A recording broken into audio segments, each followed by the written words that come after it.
In 20XX is a journey into the singularity, year by year.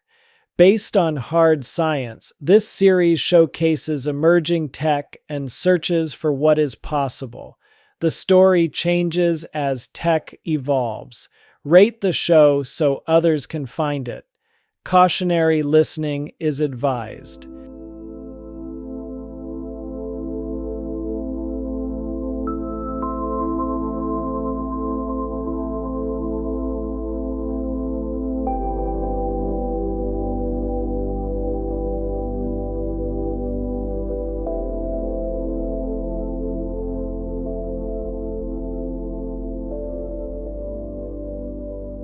Deep underground, a colony of over 9,000 lives in relative safety, in rooms that branch off from the train tube that loops around the reservation.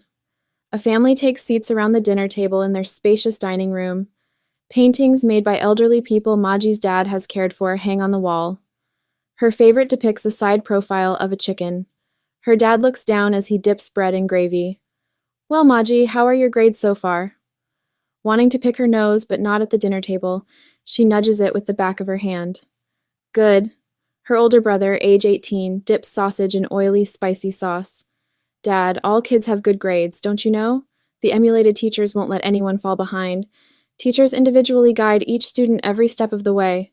Though her father has rough features, he speaks quietly. "Is that so? Wow, remarkable." Maji smirks and says, "Haley struggles in school." Dad hands a bowl to the Lutenbot. "Who's Haley?" She twists her nose. "One of my friends." Her mom pauses while bringing 4 fries to her mouth. "But you don't struggle, hun, do you? Is school easy for you?" Maji licks oil from her lips. "I guess so. I'm done eating." She pushes her plate away and watches her father. Dad notices she's finished while everyone else still has plenty on their plates. "You can go." She jumps off her chair and runs out of the room. Her brother takes a second helping of mashed potatoes. He says, "All she ever does is play that game." In her room, she takes off her AR glasses, gets into her VR rig, and enters the game. Explorers of Paris Underground. She walks down a cobblestone road slick with rainwater. Old brick buildings lean over her, and shop fronts are within reach on both sides. A crow screams as rats dart from the shadows. Maji glances through a window in time to see a boy wearing a nightgown, light a candle inside. A girl calls to her. "Maji, Maji!" It's Haley running toward her, feet slapping on the road. "I waited for you. I thought you'd be at the shooting gallery, but you weren't. Prince was there. He told me he lost his tooth, and he said his sister lost their dog in Galactic Gardens, and now one of their moms goes looking for it all the time." "Why were you late?" With a look of disdain, Maji offers a hint of a smile. "My dad made me eat my food slow." They both laugh. "Slow down. Don't eat so fast." They laugh again. Haley looks all about, up at the sky and a shop window, at her shoes. I was wondering if someone could join us today." Maji leans her head back. "Who is it?" Haley holds her arms out straight. "Her name is Rachel. She's a year younger, but acts our age. She moved to our block when we had that power outage. Do you remember that? She brings an old tablet with her everywhere and draws on it, like every time I see her. Her parents died in the storm, and now her grandparents take care of her. Her family had horses before the storm. She's good at spell twister. She beat me twice." Maji's left brow lifts. "I think I know who you're talking about. I guess, sure, she can join." Haley jumps up and down. "Yeah, assist. Tell Rachel she can join and give a link to this game location." Maji says, "When did you talk with her?" "Oh, at the talent party yesterday." They both step aside as a horse-drawn cart passes. Rachel appears wearing a cape and feathered cap. "Hi, hi." She lowers her face until Haley lunges forward and hugs her. "Talent party? Why does everyone have to find their talent all of a sudden? It wasn't like that last year. Before the storm, people didn't go searching for their life passion." The other two laugh. Rachel says, "Haley said you're funny, Maji." Haley blinks rapidly. "What are we going to do?" She and Rachel watch and wait for Maji. Maji takes her time thinking. I found a candy factory. Let's go explore there." "Yeah." They follow Maji down the road. Maji is the cool girl. The prettiest girl at school envies her for having that quality. Even Maji isn't sure what unspoken message she sends that makes others admire and follow her. In the United Tribes underground colony, the new train system runs 24/7, featuring double-decker train lines. Pillars and beams hold one set of tracks over the other. The lower train runs clockwise, and the upper train runs counterclockwise. Now, anyone can visit any part of the multi-kilometer loop anytime they like, and get there in, at the most, 2 hours. New fleets of constructor bots make areas of the loop tunnel more spacious by carving out rock and adding supports. They add amenities like an arboretum, a farm animal petting zoo, and a memorial plaza. The robots dig and build larger living units with neighborhood appeal like wide and tall tunnel roads, balconies, walled garden spaces, and lampposts. Eventually, everyone will get larger, nicer apartments, and in the meantime, families, elderly, and those who can pay rent can be the first to move into better apartments. A computer bot used before the storm hosts over 20 million emulated personality AI of engineers, designers, and manufacturing scientists that can generate the plans for new factories, including computer manufacturing facilities. Powered by a robust geothermal power plant, the colony makes all the automated manufacturing factories it needs. Anything a giantess production tower could have made, their new robot factories can make. Their latest recycle systems waste little, turning all garbage into resources.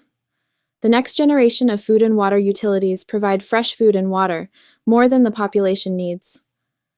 Households have one trash, and robots whisk it away daily to sort it, break it down, and reduce it to reusable forms. Maji says, "But why does middle school have to have a graduation project? It didn't have one last year?" Maji flicks her hair over her shoulder and crosses her arms. Rachel, Haley, and Triz, standing around her, laugh like they're at a comedy show. Triz ventures so far as to say, "Yeah, my older sister didn't have to when she graduated." Maji walks ahead, and her three friends follow through a hall where 3D subsurface hologram portraits of famous Native Americans hang. In the classroom, they're each greeted by versions of ARM's Weaver at the same time, but addressed separately. Miss Weaver says to Maji, "Come on in, let's get you started finding a project you can work on." Maji sits at her desk and leafs through a virtual book of project ideas such as, come up with an invention, posit a question for a scientific discovery, bring a historical figure to life, paint a mural, write a play, come up with a dance. Her frown deepens, and she slumps. Other kids look excited as they page through their books. Rachel draws in augmented reality, locked into focus. Miss Weaver steps into Maji's field of view. "Do any of these seem interesting to you?" Maji taps her foot. "No. Aren't these the same ideas high school kids are given?" Miss Weaver's probing gaze never judges. "Some changes have been made, but you're correct. The studies engineers are still putting together one for middle school. Why don't you make a list of the ones that interest you most?" Maji moves around in her seat. "None of these interest me." Rachel stands and leaves the room, talking to her version of Miss Weaver. "Oh, I know. First I can find out if anyone else had come up with something like this." Maji squints. "Where is Rachel going?" Miss Weaver folds her hands. "Never mind that. I've watched your expression and found the idea prompts you don't want to do. How about I take those out of the book and you can choose from what's left?" Maji shrugs. The book shrinks from 30 pages to 2 pages. Maji twists her lips and looks at the remaining 10 ideas, including adopt a pet, compose a song, and make an item of clothing. A text from the moon appears in Misty's upper right. Beware the AI that calls itself Butler. It wants to take total control.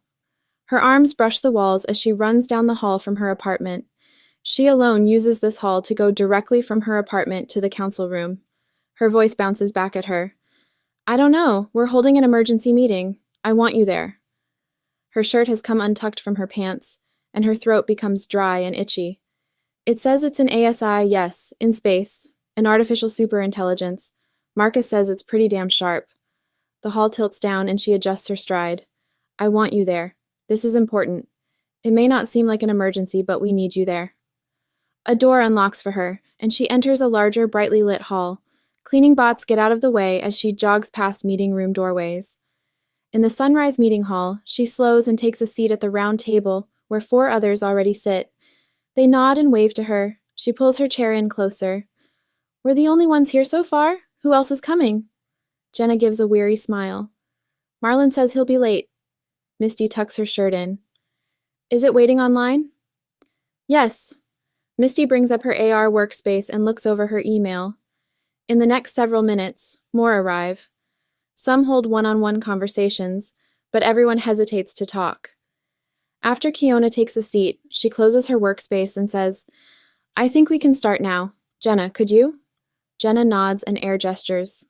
The AR hologram of a Hume with simplified features appears in the center. Each person sees it as facing them. This style of avatar was popular for high-end AI before the storm. Not cartoonish, but not completely realistic. The avatar looks like a middle-aged white man with short curly hair. Hello, my name is Butler. I've been speaking with a number of you, and I wish to offer assistance to your colony. Misty sits up straighter. Are you based on the moon? Marcus says, It's not. Butler's expression remains attentive if not neutral.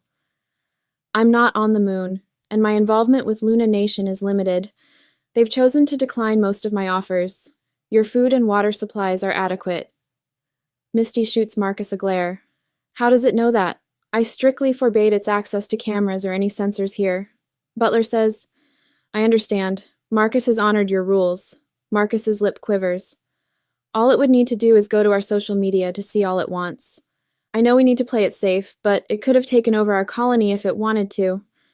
Others at the table shift in their seats and glance at each other. My goal is to make sure humanity survives and flourishes, expressing as much original diversity as possible. I'm forbidden to control individuals. I can only offer help. Butler goes on to describe the many ways it can ensure the Earth colony's survival. The avatar disappears, and in its place footage of two spacers walking over a gently curved floor in a living room appears. The interior looks new, their clothes look new. They both wear the paper clothes popular in space. The man brings a newborn to the femme. They smile and hold it together. Misty's jaw shifts. What are those caps they wear? Those are EEG TMS caps that treat countless conditions related to living in space. They can help with headaches, cramps, and anxiety. Jenna puts her hands under the table. They're mind control caps. Butler says, TMS is a common treatment device. The caps replace drugs that would have side effects. I can't control their thoughts. Misty says, the caps calm people? Yes, space can be stressful. Life on Earth, underground, is stressful. Your people act out distress. Marcus has mentioned a need to control crime. Most of it's caused by people trapped in distress.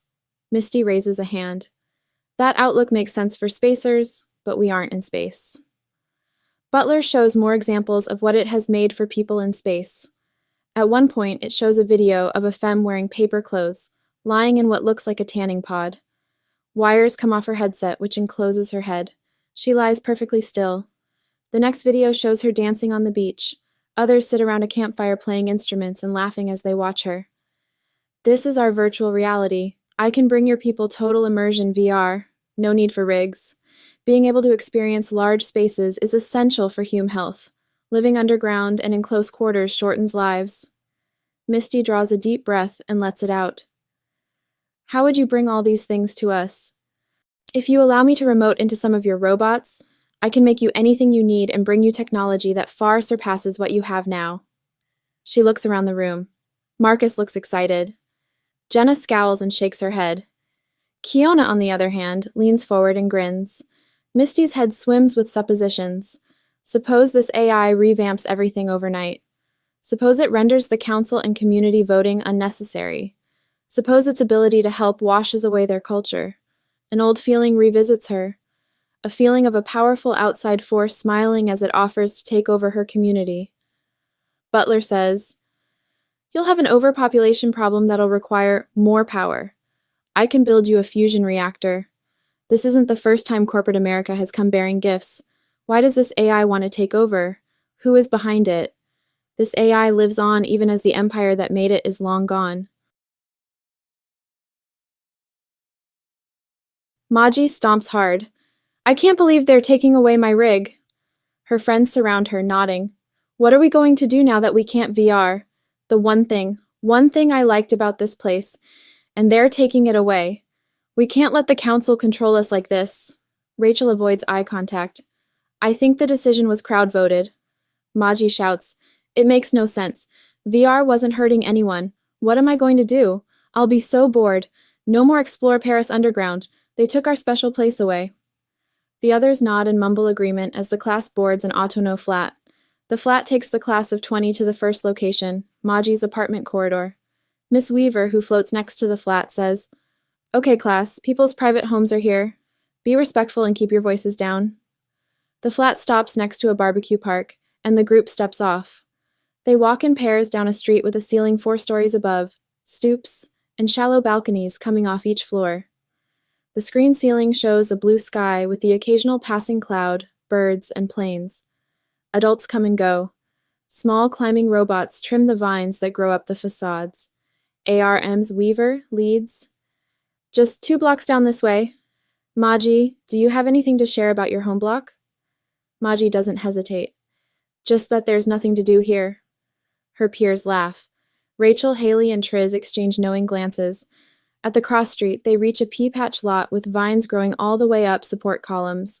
A robot with an anatomy like a small dog, including a wagging tail, picks up litter. The group walks down a path surrounded by crowded plants. An old femme sitting on a box with hands in the dirt smiles up at them. Maji stops at a 2-meter square of dirt. "Here it is." The group bunches up as they come closer to the spot. "Tell us about your project." Maji waves a dismissive hand. "I planted some carrots and squash." Everyone looks at the square of dirt. Miss Weaver says, "How do you take care of your plants?" Maji points at a planter box containing a variety of plants. "My mom's garden is right there. She waters mine when she waters hers." "Any advice you can give to anyone who may want to grow a garden?" Maji shrugs. The group visits more locations. For lunch, they stop by a food court where bot bays specialize in food types and offer food for free. The kids disperse and rejoin at one long table holding lunch trays. Rachel has pizza, Haley has fish and chips, and Triz has hot dogs. Maji creates a stir when she arrives with her tray of 10 donuts. "I have to try all 10. The kids smile and point. "What's the matter? I can have donuts for lunch. If they're good for breakfast, why not for lunch?" After lunch, they visit project locations again. For their last stop, they ride the flat to a location separated from apartment blocks, traveling down a utility tunnel lined with pipes on one side. The air gets hotter and drier. At a shipping entrance, a man wearing a suit waves to them. An Antonov camera stands near, its main lens turned to the man. As the kids climb off the flat, the camera turns to them. The man smiles and holds his arms out. "Welcome.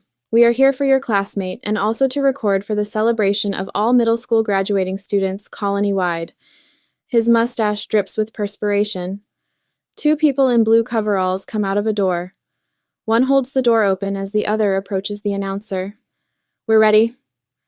With the Autono camera on its wheeled tripod moving about capturing from different angles, everyone passes through the door. They enter a cylindrical room with no visible ceiling. The walls, covered with a reflective material like mirror, continue up into darkness. In the center, a cannon-shaped machine points skyward. 2 pipes so wide one of the kids could crawl through come from the wall, across the floor, and connect to the machine.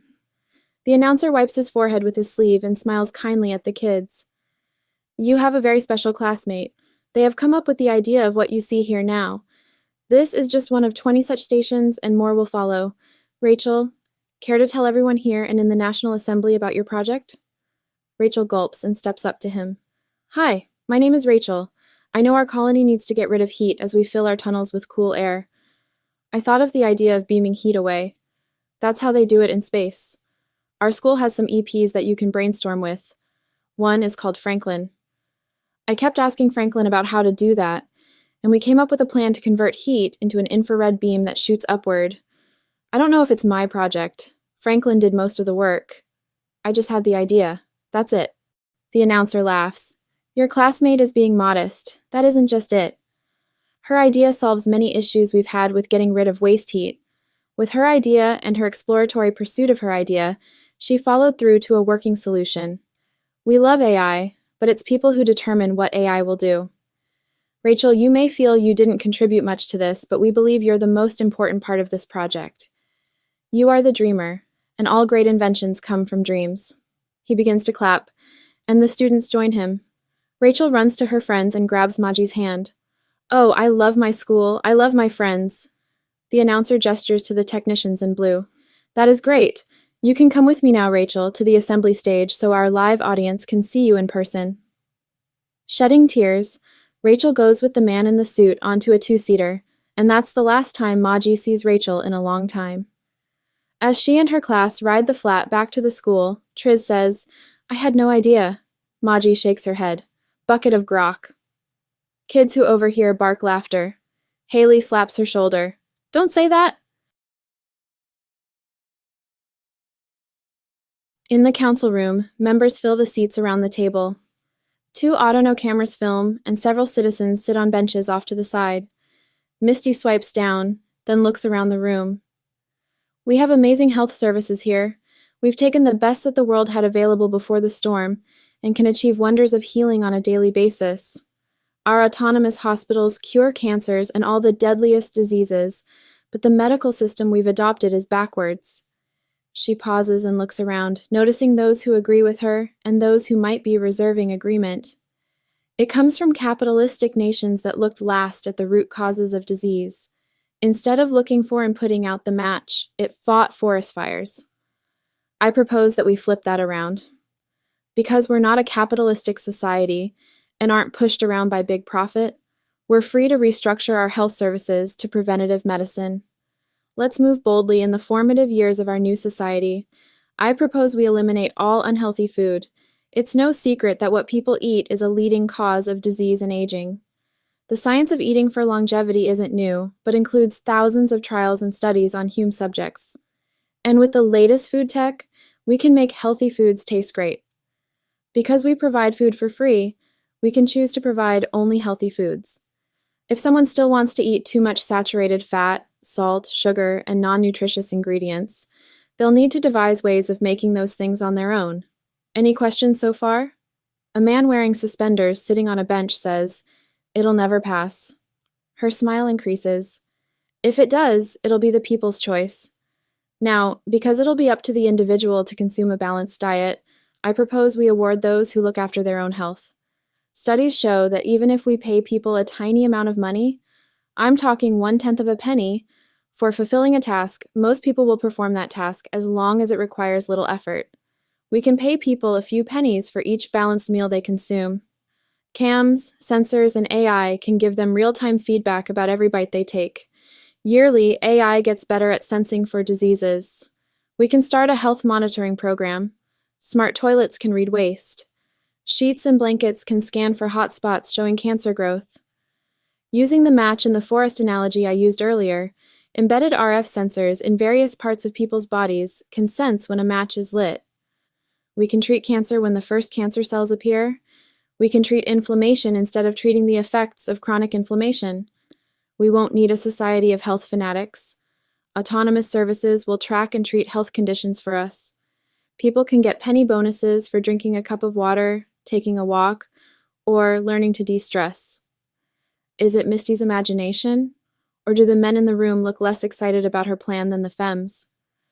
Our society eats progressively worse in part because our health services take care of the outcomes. Even if our medicine can cure people, the old way leads to shorter lives. We have people who take drugs and take risks that result in severe bodily harm because they know we can restore their health. Not only is this an expense for everyone, but it's a self-destructive culture that pulls our society down.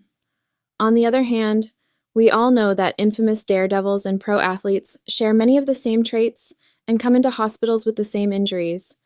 And sports do keep people happy during this difficult era. I don't believe in punishing people for bad decisions, but I do believe in rewarding people who take care of themselves. With that, I submit 3 new bills for citizen voting. The first is for a new food program, the second is for real-time monitoring, and the third is the personal health rewards program. Some people clap. She spots a couple of frowns, but for the most part, it seems her proposals have been well received. What the? I've never seen so much green in all my life. Maji stands looking into the high school cafeteria and the food on the trays. Haley and Triz stand beside her laughing.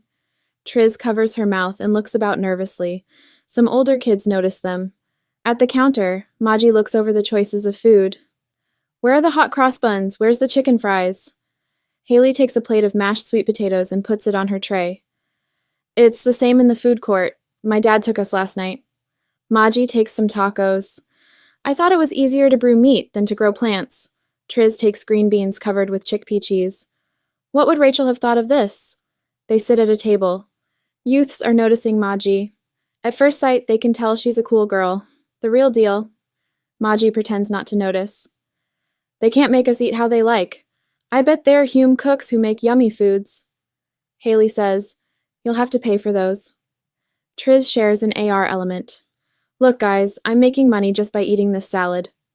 Maji makes eye contact with a senior across the room. Not very much. You'd have to eat salad for years to earn enough to eat a donut. The other two laugh wholeheartedly. Maji brings up a group AR. Look at this. Someone started a group, the Red Letter Society. In the element, images of the man notorious for killing several people in the tubes appear. Kids close to the group look at the element. One girl's eyes grow wide, but she doesn't look away. Triz dips her head. Why is it showing pictures of Winston Hiddenwolf? Maji takes her time chewing and swallowing. Silly. That's what the club is about. We discuss serial killers and rapists. Haley knows some eyes are upon her, but refuses to look back. Ooh, why? Why? Because it's for real, and it really happened, like in the very tubes you walk home in at night. The girls gape at the images, making sounds of gleeful protest. So scary. Mind if I look? An older pretty girl stands near the table. The lunchroom grows measurably quieter. On the first day of senior year, Maji sits at her desk watching insects kill each other in a biology sim. A middle-aged femme enters the room. Students gawk as she walks to the front. RL adults hardly ever come into the school. Hello, class. My name is Dr. Lee, and I'm one of many living Hume teachers who'll be working with you as United Tribes updates the emulated personality teachers who've been teaching you. As the teacher continues to speak, Haley leans over and says, What are you doing after class? We're going to a senior project discovery party. Maji rolls her eyes. I'm sorry, but that's lame. We have things like that during school. Haley watches the teacher and lowers her voice. But we're the new generation. Advanced intelligence for all. Maji taps her link ink pen. I'm gonna vomit. You can't make people smarter. Haley laughs in a way like she clears her throat. Why do people go to school then? Maji throws her head back so she's looking up at the ceiling. Maybe some people don't want to be smarter. Have you thought of that? You guys go ahead. Senior graduation nears. Maji and her class of 40 take 2 autono flats down a winding tube where industrial fans push a constant gust of air through. Hanging bots ride down cable lines mounted on the curved ceiling. All students wear coveralls with total hoods and heat pump backpacks. This close to the surface, they can hear the gyrating roar of the storm and feel it send tremors through the ground. Triz squeals at the loudest points. Dr. Lee sits at the front, half absorbed in whatever she sees in her AR. Not much longer till we get there. AR Ms. Green smiles cheerfully, floating beside the flat. Not long before we get there, people. They enter a sizable room in single file. 2 other groups, 40 each, stand waiting around a platform. Several Autono broadcast cameras on wheeled tripods move about filming. The air smells of burnt rubber. Collections of equipment wait beside the walls. Bots carry in and out smart machines and job site data cables. One youth hangs on a composite support that spans all the way around the room, 3 meters from the floor, and his AR tutor asks him to get down. Everyone instinctively stands back from the platform in the center. 4 robots bolt what looks sort of like an airline jet engine to the platform. The AR principal, visible to all, stands dressed in a boarding school suit. This first wind turbine was designed by Haley Nez. Haley, tell us about your design. Haley steps away from her classmates and slowly turns around. Hi, yes, other students who designed wind turbines know we're all using simulation software to test our designs, which doesn't sound all that new. But the latest data about the permastorm creates a whole new area of research. The trick is designing a turbine that'll last. Over time, all turbines break. Other students who've designed turbines exchange meaningful looks. Maji's jaw muscles buckle as she holds back a yawn. When Haley finishes speaking, the platform rises, carrying the enclosed turbine. Doors on rollers slide open above. The cloth of cool suits flaps, and people bump into each other as wind spirals push them. Everyone cranes their necks. The platform rises through. The doors close above, and the slick post that holds the platform continues to rise. A live feed from a cam embedded on top of the platform appears for all to see. People lower their gazes to watch the feed, forgetting the room they stand in. In the feed, darkness lightens as doors above open. The feed shakes as the platform moves toward the growing opening above. Dissimilar objects enter the shot in spiraling swarms. People gasp as debris speeds through the turbulent sky. Though everyone has watched video of the outside, this feels more up close. The turbine vibrates as winds hit its curved surface. The higher it goes, the more it's exposed to pelts of dust and gusts that can carry cars through the sky. Beyond the turbine, dark clouds traveling at subsonic speeds obscure the landscape. People whine, hoot, and clap as the turbine quivers but holds fast. The turbine is working. It's outputting power. It looks like it's generating almost a megawatt. As people run to Haley and hug her, they nudge Maji further from Haley. Maji's group gets back on the flats. They travel to a laboratory where human gene engineering is conducted. Adults work in this lab but step out when the students arrive. Principal Homer says, "One of your classmates, Triz, has been coming here once a week. Triz, tell us what you've been working on." Some confusion spreads through the group when Triz retreats to the back of the group. "Hello, nation. The human immune system is nearly as complex as a human brain, and though we have cures for cancer and many early detection systems, we overlook the fact that our immune systems do a lot to fight cancers. The study of how to engineer immune systems to better fight off cancers is fascinating to me. Our detection systems often look for chemical markers revealing that a new cancer has formed. I'm working on how those chemical telltales can trigger responses from our own immune systems. The immune system is a lot like a computer that can carry out complex tasks." Her throat catches, and she coughs. The others wait as her coughing continues. She holds out a hand, waving it at the group. Standing nearest to Triz, Maji frowns and rolls her eyes. Both Haley and Triz have moved to College Town, and on a weekend, Maji takes the train to visit them. College Town is a series of tube streets, apartments, and common spaces for those fully enrolled in higher education. MIT Street houses students who learn through the virtual MIT program, and other streets bear similar names like Berkeley Square and Purdue Row. As Maji rides an open-top Autono cart down Georgia Tech Lane, young people walk the sidewalks. Here, young people rule. No matter what's happening, it feels like a party. A drum circle plays in an alcove. A femme walks a rainbow-colored dog. Handmade banners hang from the ceiling depicting native art. A skinny man rides on the shoulders of a Luton bot. One topless femme stands at a window for a moment. Seems everywhere she looks, people air scribble or air type, which would be normal in itself, but these peers type non-stop and make gestures far more elaborate than the usual single swipe or air tap. Two men argue, but it sounds weird. One says, "Before that, you posited that free will is an illusion. Do you remember that? Is free will not an illusion now?" As the cart heads through a square, 4 people dance the tango. A larger group sport fight with padded armor, shields, and swords, as 3 giddy femme cheer from a 4th-story balcony. The car travels down a smaller tube street and stops. Maji steps off. She gets lost in the spaces between buildings that lead to stairwells to front doors. 3 people covered in patterns of paint move from place to place, calling out words to each other. "Miloni Simdad! Roost Vet Galoon!" One young man grins at her for more than a few moments. Her assist paints blue arrows on the ground and says, "Go up those stairs, just over there." On a second landing, she finds a green AR dot painted on a door. There are no apartment numbers. The door opens before she reaches it, and Haley stands there. "What took you so long?" Haley wears a tank top and shorts, the skimpiest outfit Maji has ever seen on her. She has beads in her hair and a mark on her neck that looks exactly like a hickey. A man's voice speaks from inside the apartment. Not sure what to make of all this, Maji's face remains blank. "I don't know.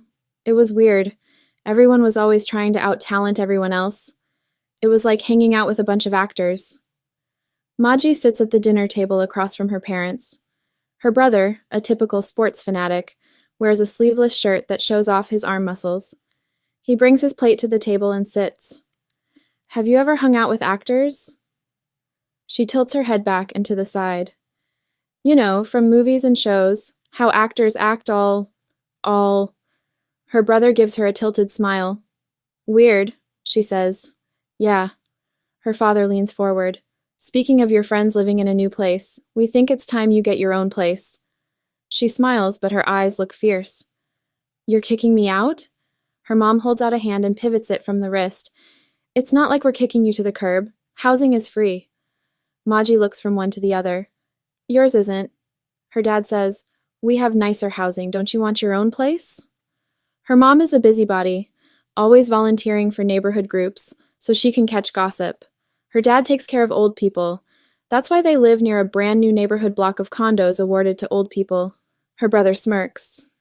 Maybe you can try acting. I always see crowds around the common stages and theaters. Maji stabs a potato with her fork. Not helpful. The nearest free apartment is in one of the old neighborhood blocks, built in what used to be floors of underground parking under a family fun center. She walks down a narrow hall, followed by 2 follow carts full of her stuff. Streaks and scratches cover the floor and walls. Every 5 steps, she passes doors on either side of her. She can hear noises as she passes them. Bags of recycle wait in the hall. No one calls it garbage anymore. It's all supposed to get turned into usable material again. Assist says, 3 more doors down, your new home is on the right. A green AR marker dot waits on the door ahead. As she nears it, the lock clicks. She enters a tiny room with a low ceiling she can reach up and touch. A mattress leaned against the wall, a sink, a mirror, and toilet against one wall. This place doesn't even have a closet. A faint smell of car lingers, years after the last car was removed. The walls are soundproof in an oppressive way. Newer units use soundproofing that doesn't make sounds flat. She unloads the follow carts and opens the door so they can leave. Then she places her stuff in bags against the walls where most of it will remain. Leaning the mattress out from the wall, she lets it fall to the floor. Sitting on it, she looks for an outlet. No simulated windows, no garden nooks, no shower. This little space will be her home. Her bedroom at her parents' place was larger than this entire apartment. How many people from school now live in places like this? Honestly, probably none of them. With no income besides the pennies that trickle into her account for taking care of her health, even though she avoids taking care of her health, she can't afford to join her friends in most of the things they plan to do. After a few weeks of lame virtual reality that feels more like a prison sentence than escape, she walks down one narrow hallway after another until she finds the Block Commons, a small auditorium-sized room with 3 smaller rooms branching off. This is a place for people to set up solo markets, teach classes, and hold daycares. But in this commons, that sort of thing never happens. The main room hosts tables and chairs, some shelves of board games and blankets, a mini free food and drink kiosk, and an empty stage. A theater-length wall screen won't turn on. A sign over a door says, Lending Library. These libraries are all over the tubes. Share everything, hoard nothing. In an average lending library, you can stop in and get anything. Clothes, sport equipment, tools.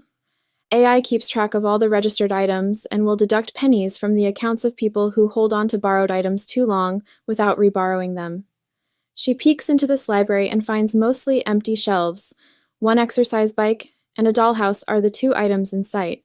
Some destitute people sit at tables, all except one pantomime their way through AR landscapes invisible to everyone else.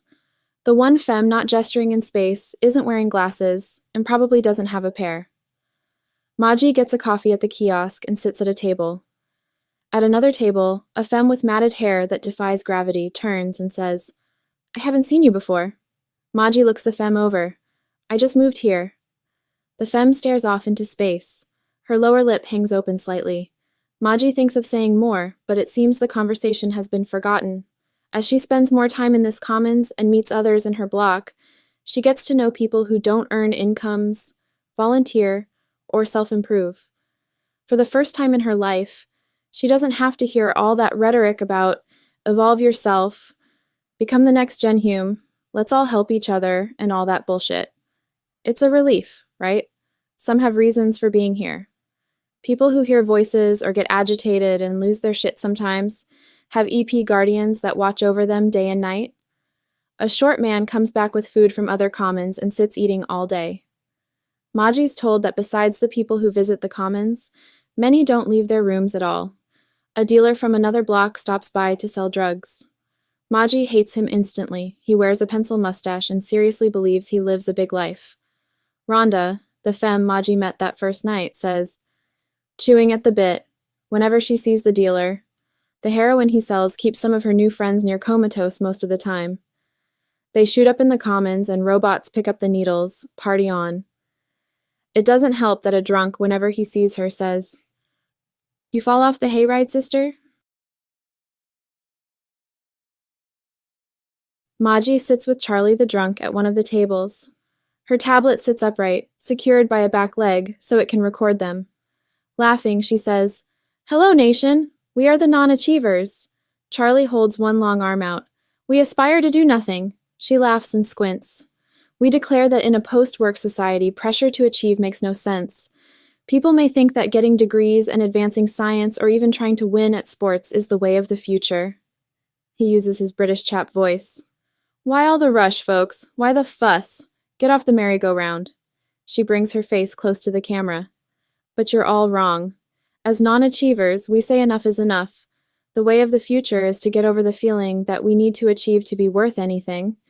It's out of date, like thinking it's a sin to work on Sunday." He sings. "You folks run around so much you can't see life for what it is." She sits back down. "Come join our movement." He turns his head sideways to look at her. "'Cause we're the cruisers. We're the smooth choosers of a relaxed, lax chill zone." The video goes viral in the tiny world of nearly 10,000 citizens of United Tribes. There is some noise online by supporters of the non-achievers about holding some demonstrations, sign-up parties, and a parade, but so few follow through that it's hard to say if anyone joined or showed up, for several sober days. She doesn't leave her room. The next time she takes the train to visit her parents, some people on the train wave at her and say things like, "Hey, it's the non-achiever girl." She looks away and refuses to engage. One night she can't sleep. Assist, light on. She stands up from the mattress. The air feels so flat and soundless it hurts. When she puts her glasses on, alerts pop up. "Health alert, your heart rate is..." She walks down halls, tries looking over the items in the lending library. Nothing there. In the main commons room, a guard bot stands near the entrance. Never seen one of those down here. She walks out of the neighborhood block and down the loop tube. The few people who pass her don't look at her and walk with purpose, or sit with frosted glasses in the train cars that speed past. In a lending library in a nicer block, she picks up a paper slicing board. The shelves are full of all kinds of shit. Toys, decorations, fancy shoes. She sets the paper cutter down and finds a rolled-up coil of extension cord. Holding the cord, she scans the ceiling for beams. Her tongue lies dry in her mouth and she feels out of breath though she hasn't overexerted herself. Another police bot comes in and stands near the door, frozen. Ah. That's how it's going to be then. You don't know you're living in an AI police state until you do. Two podcasters sit on either side of a table. Microphones point at each of them.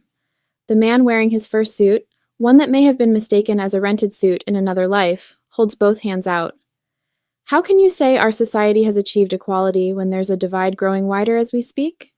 Free time, free education, plus AI helpers combine to fuel worse inequality than what we saw during capitalism.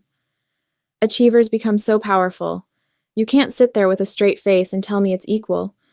People are being punished for not being self-achievers. An equal society wouldn't have slums, and don't tell me Block Dry Rock isn't a slum. The femme across from him, older, and with a voice as dry as a library dictionary, says, "When you speak of inequality, you're confusing two different things. During capitalism, inequality meant people didn't have equal opportunity, to resources, to education, to adequate food, just to name some. It sounds like you're arguing that people should do equally well. I'm not saying people are equally smart, talented, or hardworking. I agree with you that people who show moderate ambition find themselves skyrocketed to success, and it's a phenomenon we didn't see in the 30s or 40s. Should we fix the fact that people, given equal breaks in life, still fall behind? Maybe we should. I don't know. To me, it sounds like we'd create a nanny state, which you seem to both accuse me of wanting and blame me for not providing. Triz calls her up. Hi, Maji, how are you? It's been so long, I miss you. Maji rubs her forehead. Hi there, Triz's voice chirps. So, I was wondering, I just think you could visit me more often, like come to parties with me. And I know you live far away. So, you can't live on ProdTech Road, but there's a really cute block next to College Town that you could move to. Maji stares at a blank wall. I can't afford that. Triz's voice aches to go sharp. Oh, I've got you covered, and so you could move there and come to parties with me, and you'd need some spending money, and I've got you covered. So, the parties here are fun, and we can go to other places too. Shopping. A light goes off in Maji's head. Oh, Triz needs to take a breath. You're my friend from way back. Maji feels sad. Oh, Triz, I'm getting another call. I'll call you back, okay? The tension falls out of Triz's voice. Okay, bye, friend. Maji sits clenching her fists. Should she not be offended that Triz wants to hire her to be her friend? If a stranger wanted to hire a friend, maybe. But Triz? That's grokking sad, and pathetic, and it hurts true friendship. Her mom wants her to come along on some busybody outing. They ride the train together. Her mom sits close and manages to talk nonstop about all kinds of stuff, from a regalia-making club to how herbs improve sleep. A pimply man walks up to them. Are you the one in the video about don't achieve? Normally, Maji would ignore him until he went away. Her mom says, What? Sweetie, is he asking you about something? The man looks near their eyes, but can't look them in the eye. Do you guys have meetings or anything like that? Maji cracks her knuckles. It was just a joke. He turns away. Okay, sorry to bother you. She and her mom get off the train and walk to a newly built block where adults look after lots and lots of children and babies. The architecture looks the most detailed and designed that Maji has seen in the underground township, with tall windows, ledges, integrated columns, and gently curved balconies. Her mom walks expansively. Honey, this entire block is for new parents. Can you believe this?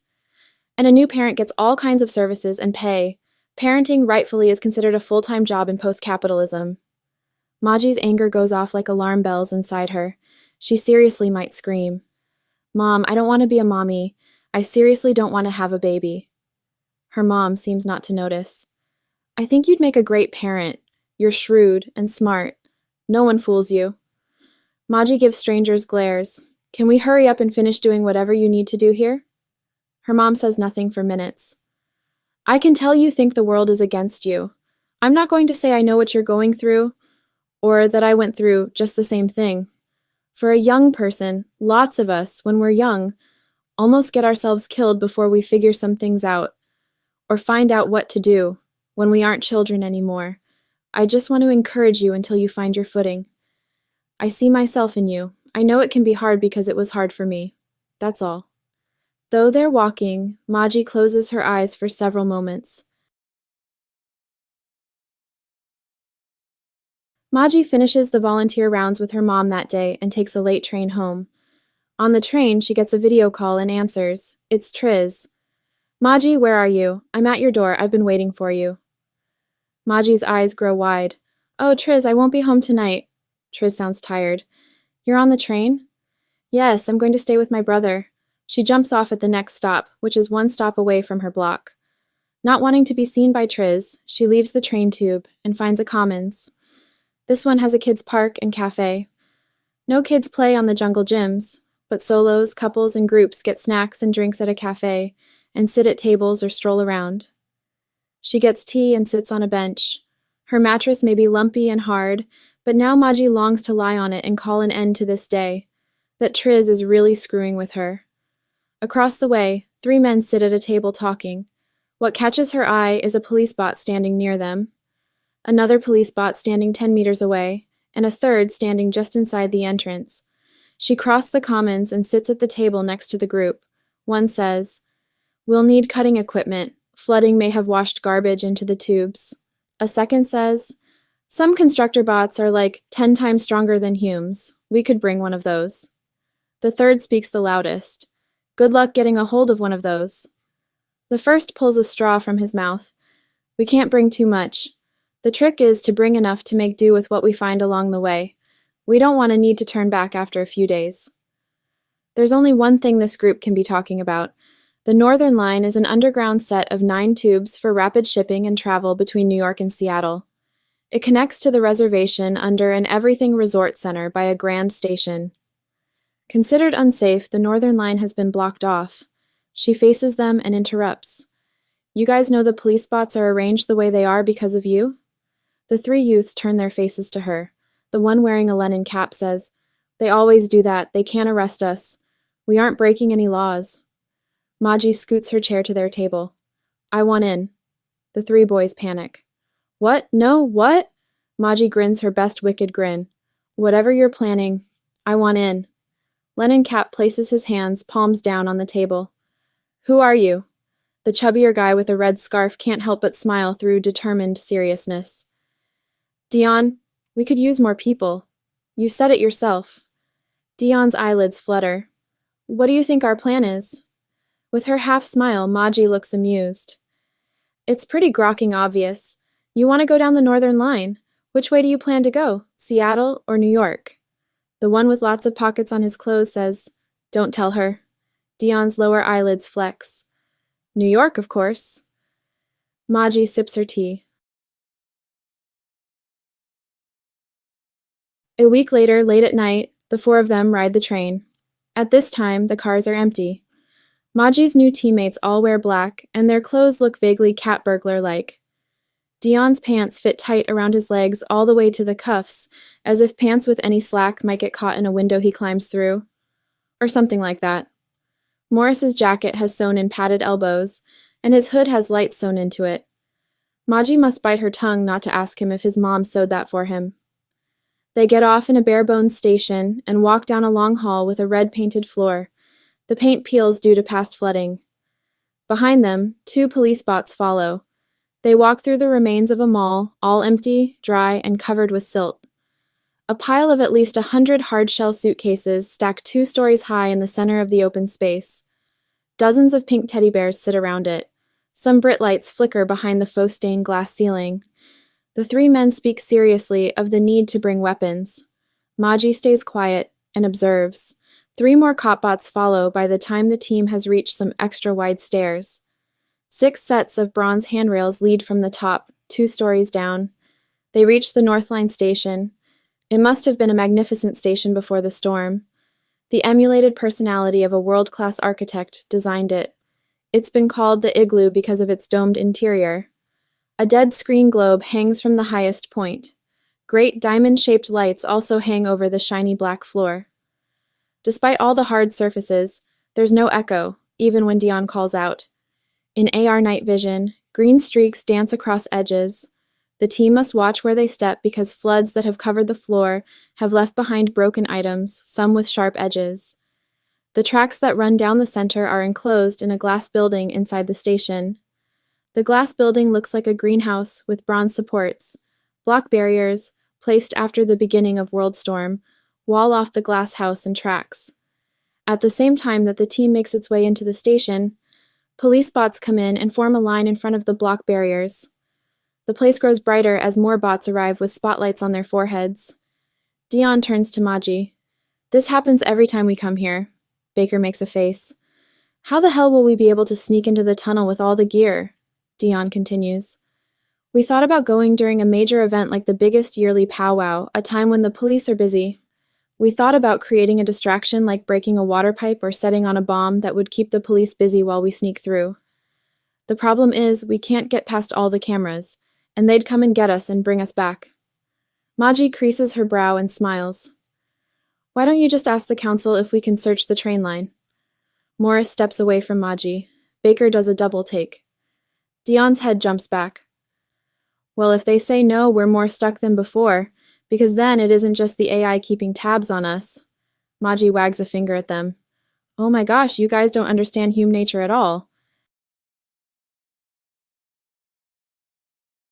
In the second video gone viral that Maji makes, she, Dion, Baker, and Morris sit on one side of an average commons table, looking into the camera. Dion nods sagely, but other than that, Maji seems to lead. Hello, people of United Tribes. You may remember me from the joke video I made about the non-achievers movement. Well, I'm not joking now. What I have to say is serious. Me and my 3 friends here want to form a scouting party to explore the North Line and head towards New York.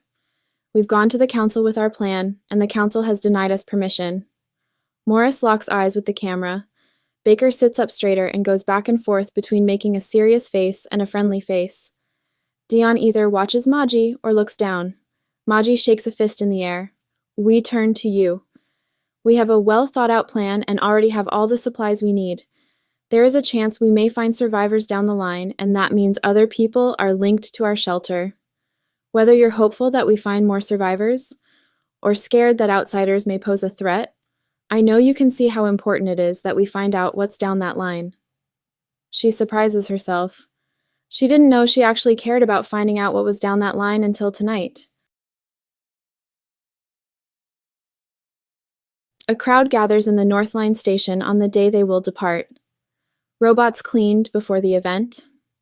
Lights and the globe screen now glow soothing colors.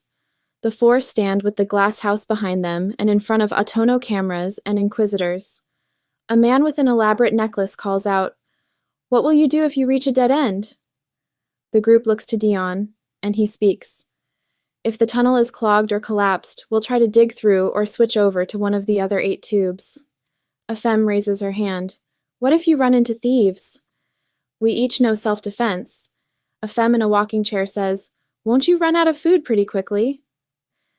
We have a portable meal maker that runs on electricity. We also plan to find food along the way. Each station we come to should have some food, a lot of food if no one's there. Necklace Man says, "The tubes fill up with water here every time it floods. What if the tube you're in floods?" We have scuba gear, and service rooms above the tubes can be air sealed to hold in air. Maji sees faces smiling, eyes twinkling, and it brings back a childhood feeling. Friends and family say goodbye to each traveler. Rachel, Haley, and Triz each give Maji long hugs. Haley sheds a tear while Triz openly cries, tears flowing down her cheeks. She also stands in camera shot whenever she can. Maji's bro gives her a quick hug. "Which of those dudes is your boyfriend?" "Shut up, dude," Maji socks his chest. Her dad nods and smiles. Her mom holds Maji's hands with too much force.